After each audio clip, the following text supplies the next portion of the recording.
Okay, before we begin, we want to cover just a few housekeeping items.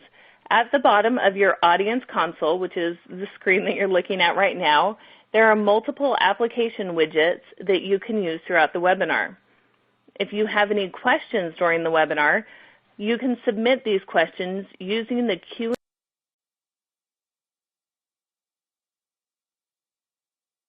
window on the bottom left. Of course, we will try to answer as many of these questions as we can during the webinar, but the responses to any questions that we do not get to will be addressed via email.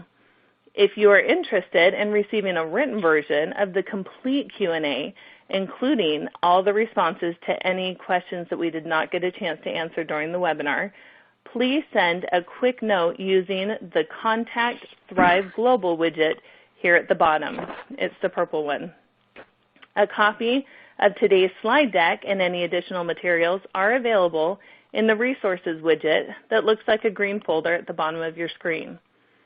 You can expand your slide area by clicking on the Maximize icon on the top right of the slide, or by dragging the bottom right corner of the slide window to adjust the size of the window.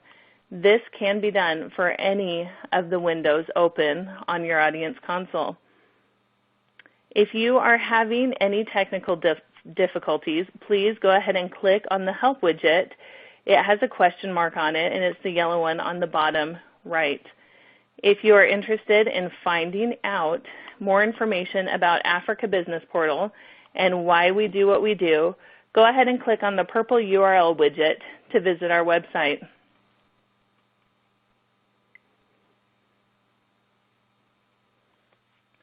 There may be some of you wondering, what is Africa Business Portal and why are you hosting these webinars? Well, the very abbreviated answer is that we are simply a company committed to building up U.S.-Africa trade and investment, and we believe that's done by bringing together those who can help to overcome barriers to doing business, such as our expert advisors, companies and associations, nonprofits, and government organizations. We believe that together we can do so much more than we could ever do on our own. One of our expert advisors is our presenter today. I'm excited to introduce to you Keith Wright, who is the President and CEO of Thrive Global, LLC. Back in 1992, Keith headed to Africa for what was to be a brief detour and got stuck. This led to over 2 decades of hands-on experience providing innovative strategy, project design, management and implementation leadership across a range of sectors across Africa. His experience includes governance leadership in one of Kenya's leading microfinance banks and as president of a $150 million global organization with nearly 3,000 staff in 26 countries. Today, he has joined us to share some of his extremely valuable knowledge on just how to choose the best Africa market for your company. Keith? Okay, thanks, Jessica. Just to make sure that everyone can hear me, are you able to give me a thumbs up if you're hearing audio from me? I want to make sure I'm not talking to myself. Okay, brilliant. I've got a few people who can hear me. Great, so sound is good. Good to be with you guys today, and just proud to be part of the Africa Business Portal.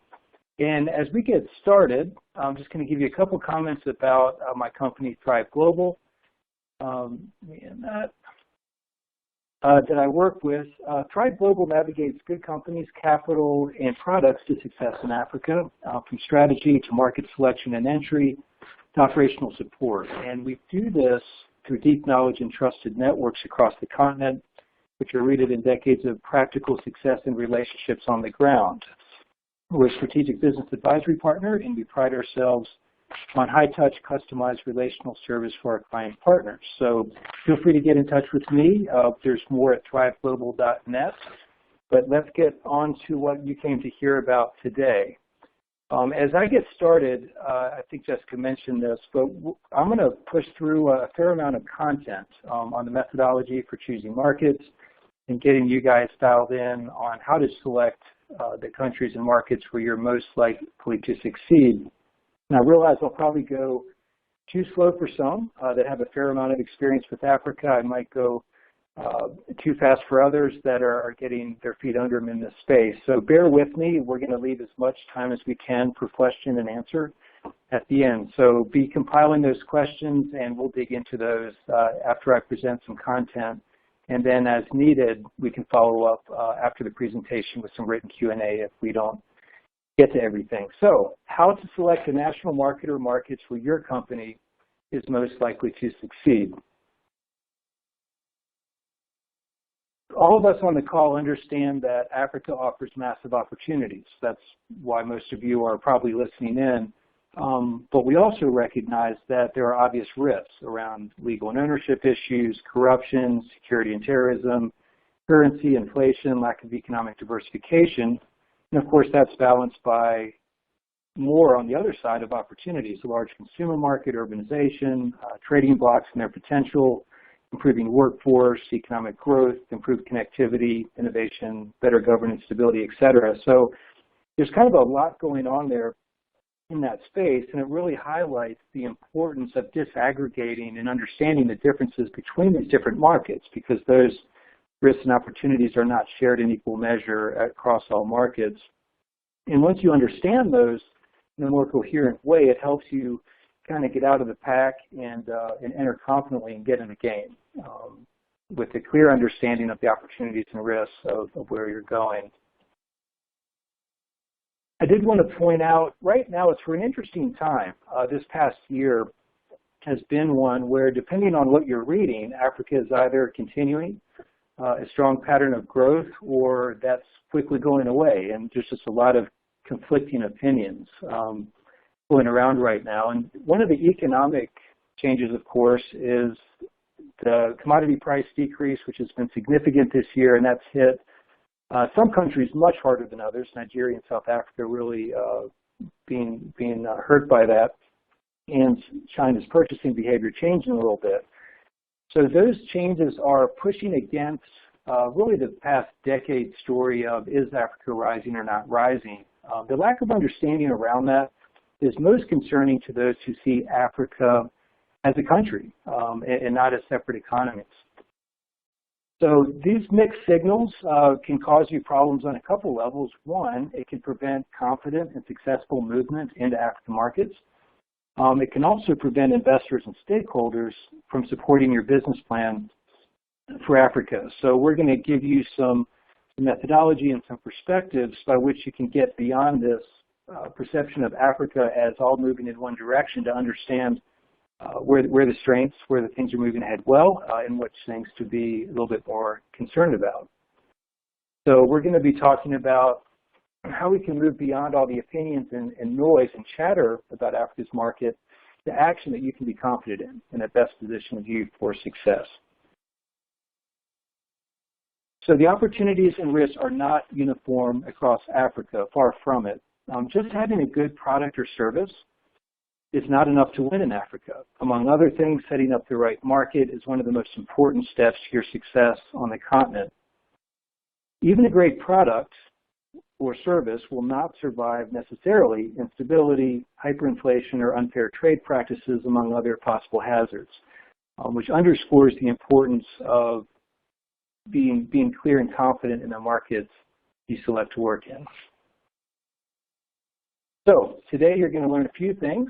You're going to learn about market strategy and prioritization, the principles and factors that drive market selection for your company, and how to use comparative analytics and deep regional understanding to make educated decisions. And before we get into too much detail on methodology for market selection, I do want to make one point, which is strategy, which is relevant, clear strategies to on the opportunities and angles for your entry. That's an important fundamental step that needs to be done first.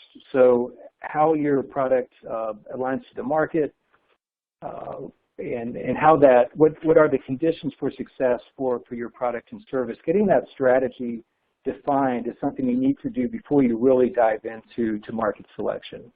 So how your company will navigate the pathway to success in the region. And it also influences, of course, the drivers needed for final market selection and prioritization. So you'll see in our methodology that beyond some macro steps, when we start defining the ideal conditions for your product or service, you need to have a strategy already thought through that will inform that. So strategy comes first. Of course, Thrive Global would be delighted to help you with that. You and others can also do that on your own.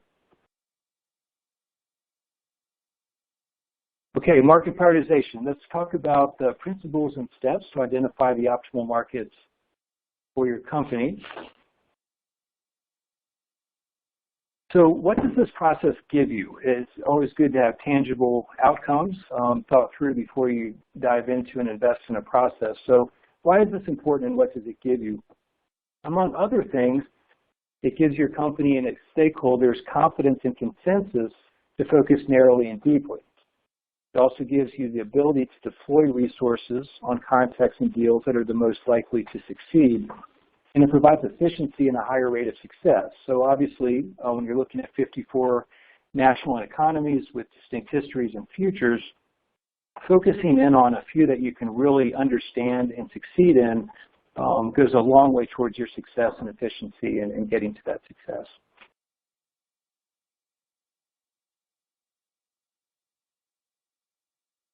So market prioritization identifies the top optimal markets for your success. We look at opportunity and risk analysis, projected macro context, customer landscape, and then we look at sector-specific market dynamics, which are tailored to your products and services. We're going to get into each of those in some detail. But as you'll see, not all of you would necessarily end up in the same exact markets. That really depends on your product and service and how that plays into competition, demand, and where that specific market is at a given time.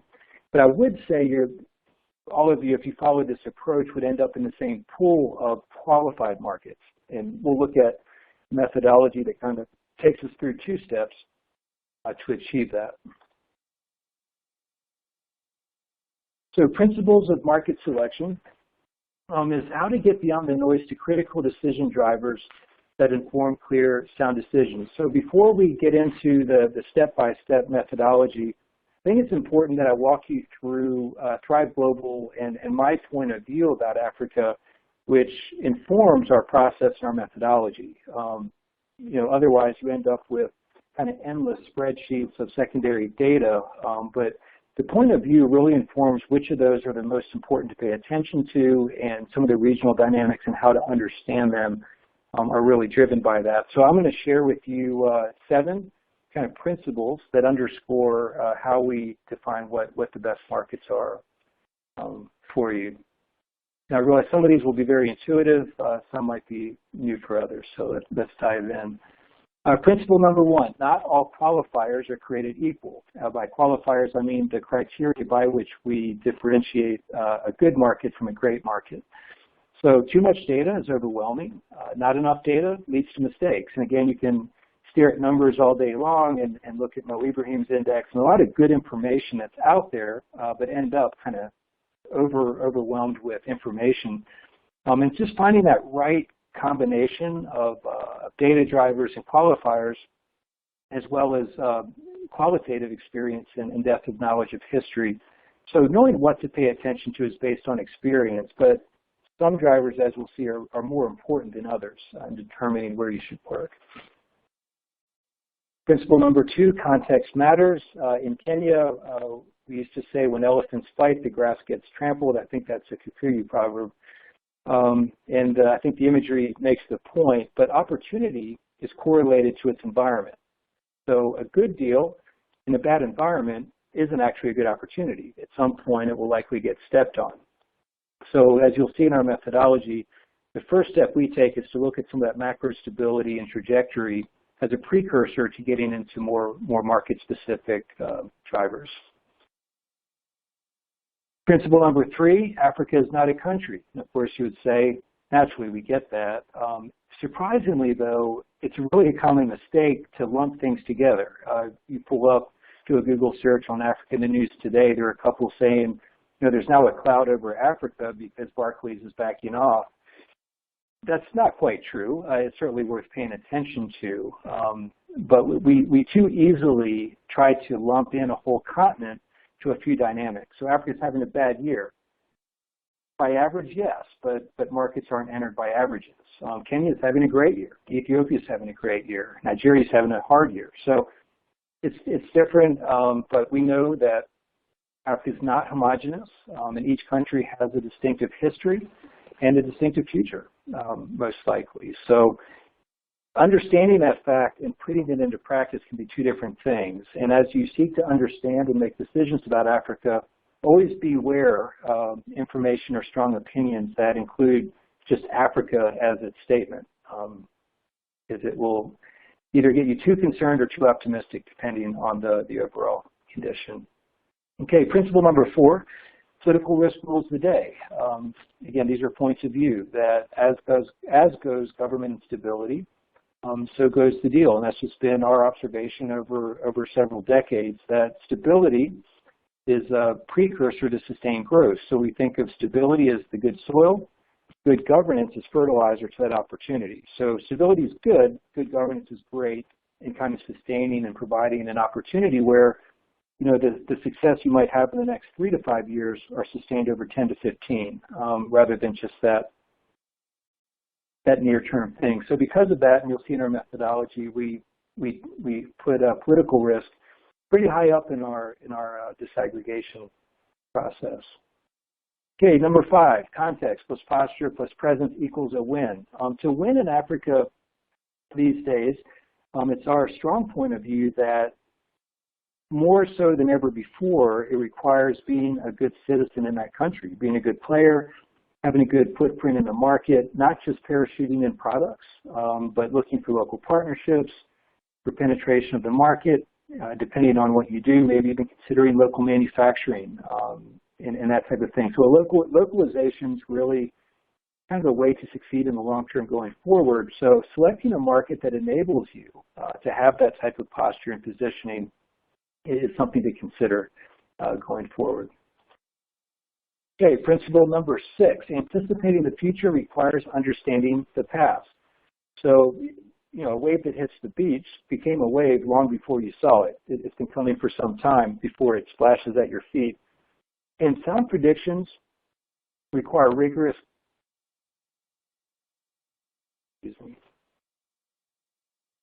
sound predictions require rigorous current understanding of stability and market realities and historical dynamics and trends. So understanding how a national market is performing today is important, but a good sense of where that same market will be 5 years down the road is equally important to your success.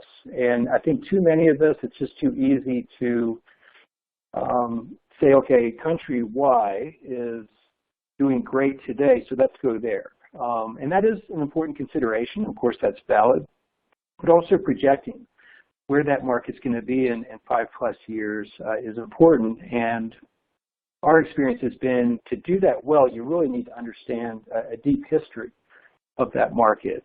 So to understand, the north-south tensions in Uganda, where that came from, how it affects current politics and even infrastructure in markets, and what that's likely to do to political tension in the future. A positive example would be just how significant Kenya's devolution and new constitution is to the future stability of that country. It's hugely significant, one of the biggest positive changes to happen there. Even though it's a little bit chaotic in its execution, it really stabilizes an overall political system. So anyway, anticipating the future requires understanding the past, and that's where some deep context knowledge comes in. And last but not least, principle number 7, if you aim at Africa, you will miss, meaning Africa's diversity and the uniqueness of each individual market requires focus and contextualization. If you say, hey, we're going to go into 10 countries next year, unless you're GE or somebody with a lot of muscle, you might not succeed in any of those. So we typically recommend that, depending on your scale and what you do, you look at 1 or 2 key markets, get those right, and then expand. And we'll talk a little bit about regionalization and some advantage of that. But the point of this principle is if you aim at a continent, you won't hit anything. You need to focus on a couple key places where you're most likely to succeed. Okay, now on to the good stuff, methodology for market prioritization. A couple comments before diving into that. This requires successful market and deal prioritization in Africa, and you can use this overall process for both. One is where to work, what markets really focus on, but also on where to put your investments, where to look for partners. This process can really help with both. But in either case, they require a combination of deep analytics and firsthand understanding to give sound description of where things are today and where they are likely to be in the future. And again, not projecting is a common mistake that can be made. So we break the process into successive steps that narrow down the optimal markets for where you'll want to work. So let's go on and I'll show you what that looks like. There we go. So this is just an overview of market prioritization, and I'll take you through the two steps in turn after I go through this overview. But basically, it looks a little bit like making sausage. It's cleaner than that, but we start with all potential national markets. We start at the top there, and then we put them through a couple, as focused as we can, filters or lenses that get us first to a list of shortlisted markets, and then beyond that, a final list of focus markets based on the specifics of your product or service.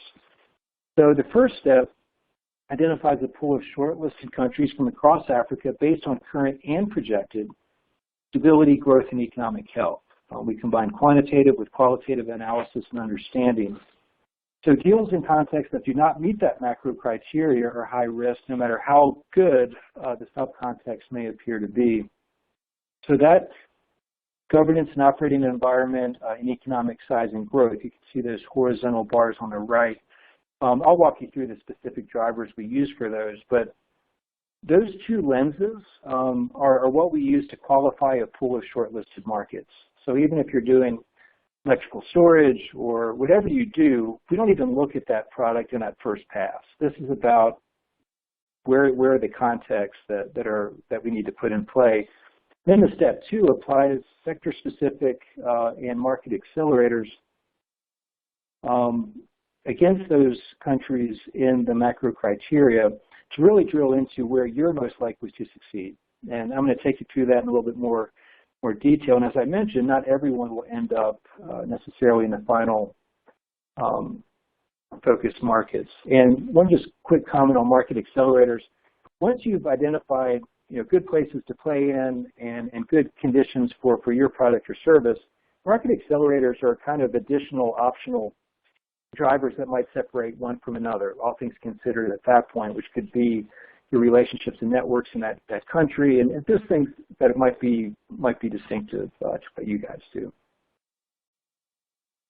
Okay, so let's get into this in a little bit more detail. So before I do that, without giving away our entire secret sauce of our methodology and data sets, I did want to give you enough to work with. It's my desire to, at the very least after today, you have a sharper approach to how you decide where to work and engage in Africa.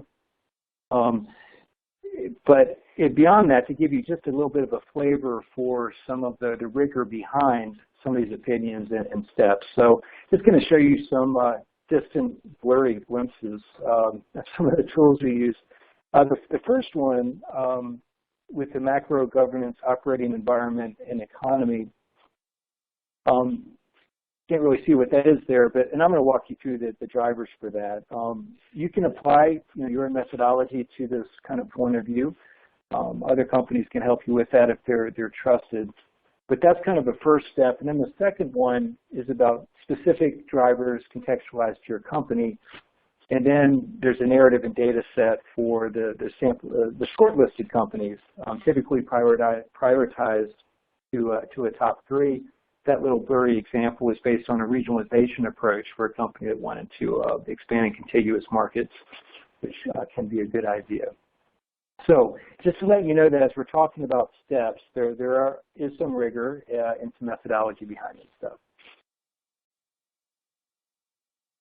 Okay, step number one, getting to the list of good markets, macro drivers used to shortlist.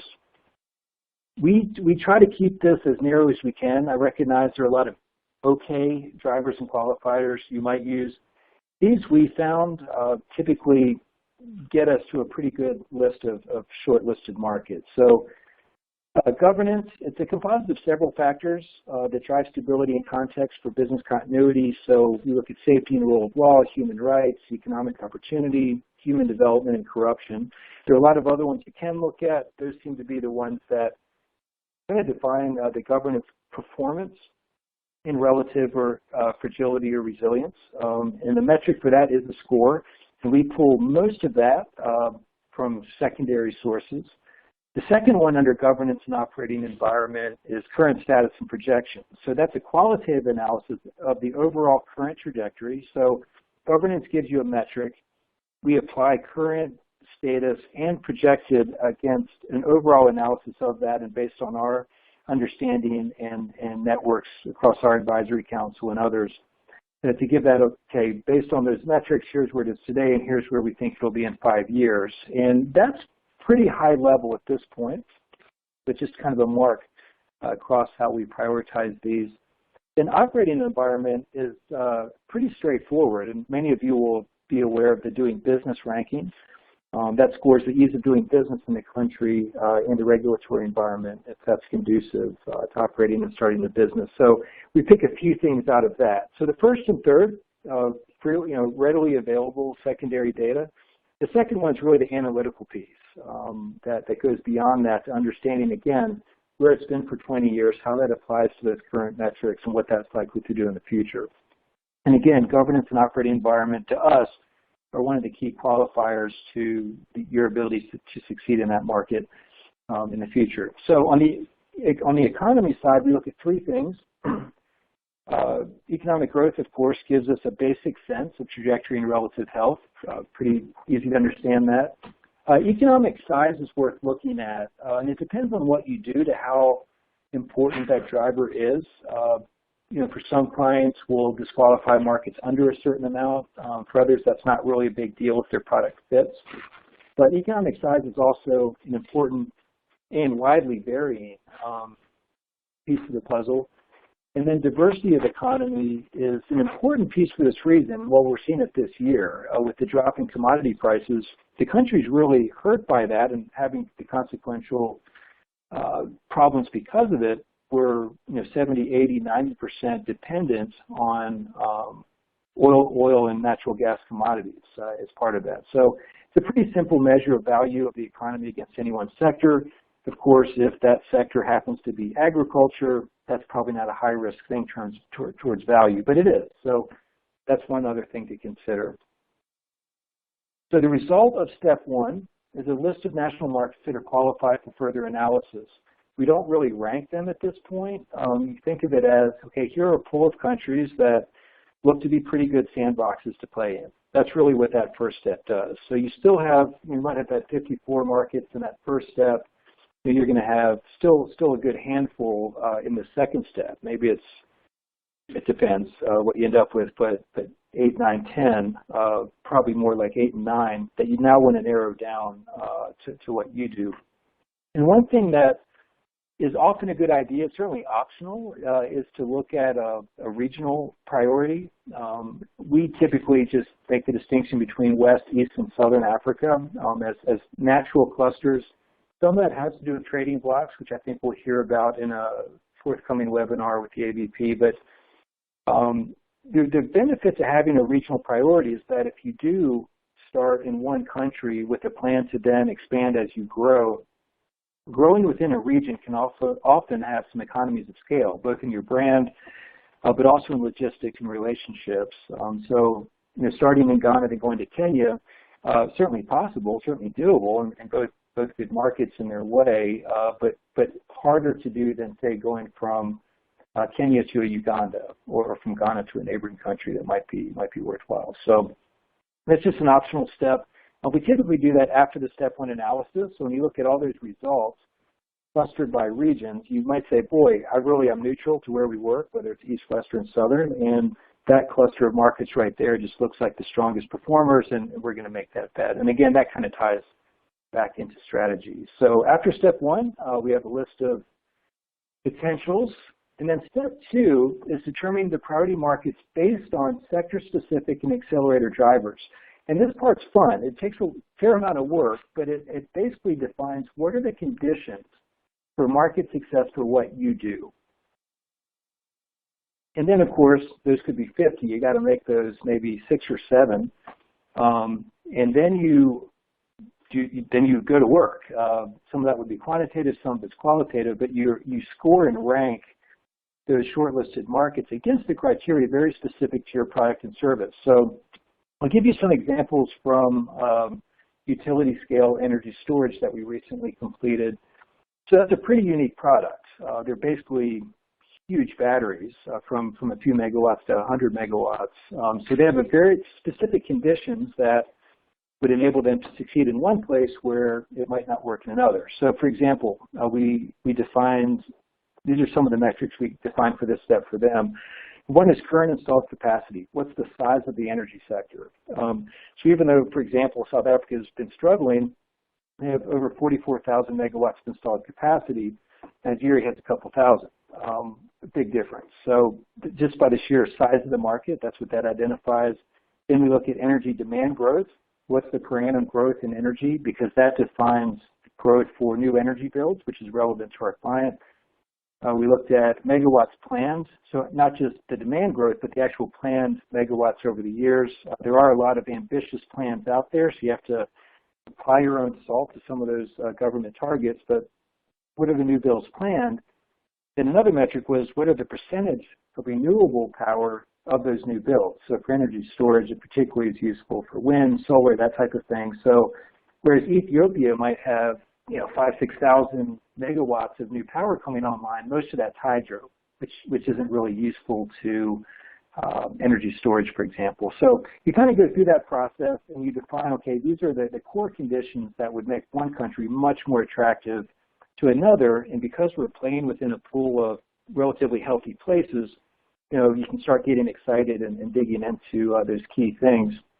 And as I mentioned, accelerator drivers, they're optional, but they're beyond the sector stuff to other favorable conditions. Relational and delivery networks, maybe local presence.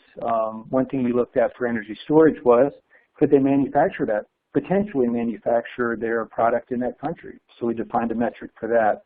Not that they necessarily will, but just to have that available down the road.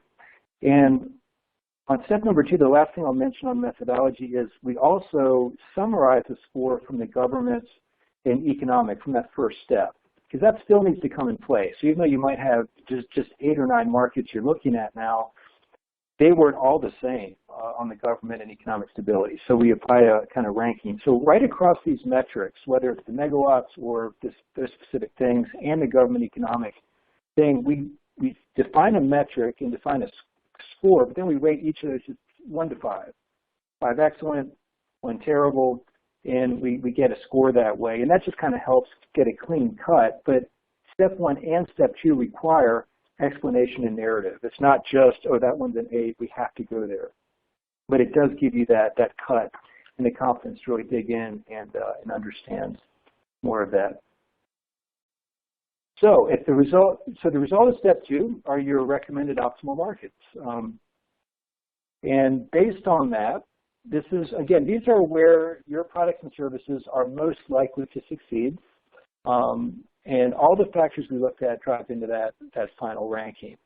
And again, it's not just a score, although you do get a score, and that's how we look at them. There are times where we've made an exception and said, you know what, that country was number 3, but based on an accelerator driver or based on a relationship and opportunity, we're actually going to push that up to 2. But at least you're very clear on how these measure up against each other for what you do. Okay, so let me push through a final few slides, and then we'll get to your questions. So where would you go from here? Once you know, okay, these are the top 5 markets, and these are the top 3 markets, here are the top 2 markets, your strategy would inform how many markets you're going to try to start with. Again, 1 or 2 is usually a kind of a maximum start. But once you have those shortlisted countries identified, you take that next step of market detail and analysis. So you've learned a lot at this point about some key markets, but of course you have to dig in deeper. But now you can dig in deeper to fewer markets to better understand the competition. Look at some of these. The country overview and dynamics, that could be government, private sector, regulatory, sector overview for what you do, dynamics and trends, competition, deal landscape, doing business with local government, if that's applicable, key opportunities for your company in that country. So at this point, you have your strategy from earlier in one hand, and now you're digging in deeper. This, of course, requires some travel and getting in front of people. But at this point, you can do so, hopefully with the backing of your board and investors, to say, look, we really have a good rationale for ignoring 53 countries right now and focusing on this one and really digging deep. So the work does go on, but this is the fun part because you can kind of get a scent of the trail and get excited about, you can start to see where your business could be. I did want to point out that there are other resources out there. Actually, there are other companies that do a bit what Thrive Global does, but the U.S. Commercial Service can also be a really good resource for you. And I'm not getting paid to say this. Actually, we use these guys on occasion and have had a really good experience with their ability, once we kind of know where a client needs to be working, to help get some partnership on digging into due diligence on local partner possibilities. And it's a very, very cost-effective way to get some more dimension to a market you might be considering, especially if you have a product or service from the U.S. that you want to take to Africa. There's a different approach for bringing products from Africa this way, but if you have a product or service going over to Africa, chances are there's an office local to you. I work with Scott Godin out of the Portland, Oregon office, and guy's being a great guy. I found that very costly way to get some good information quickly. So for example, we were looking for one of our clients, would it be possible to have some local service providers in a couple key markets that could be an extension of their U.S. company in Africa? And we were able to shortlist a number of industries that we could do further due diligence on ourselves. So anyway, just wanted to give a shout out to the U.S. Commercial Service folks. And there's some information on this deck that you'll have access to later that you can use to track more of them down. Okay, that is the end of my monologue, and I am going to jump into some Q&A. And okay, with that, great questions. I'm going to pass over to Jessica at the Africa Business Portal just so we can wrap up on time. And I'll look forward to following up with you guys on email, and feel free to reach out to me via thriveglobal.net or directly. So thank you very much, everybody. Keith, thank you so much for joining us today and sharing your knowledge. We had a lot of wonderful questions and many that Keith did not get a chance to answer. So just a reminder that we can to have you request the written version of Keith's Q&A using the Contact Thrive Global widget at the bottom. Also, there were a handful of questions asking about financing. So be sure to join us for our next webinar where we'll talk about how to get Africa-focused projects funded by private equity and institutional investors. Thank you so much for joining us today, and we hope to see you again later. Thank you.